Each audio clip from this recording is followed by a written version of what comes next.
उसका मुंह देखा है? वो नाम क्या है उसका? मुदस्सिर नाम है ना?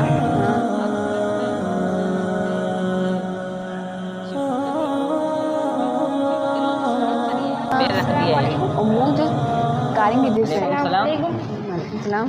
भाई मैंने दूर से सुना आप किसी की गिबत कर रहे थे। हाँ भाई कर रहे थे। तो भाई आप है ना, अल्लाह के रसूल ने अब्दुल्ला बिन मसूद ने फरमाया, अब्दुल्ला बिन मसूद से रिवायत है, रसूलुल्लाह सल्लल्लाहु अलैहि वसल्लम ने फरमाया, ये देखो यहाँ पर हदीस लिखी हुई है, जब तुम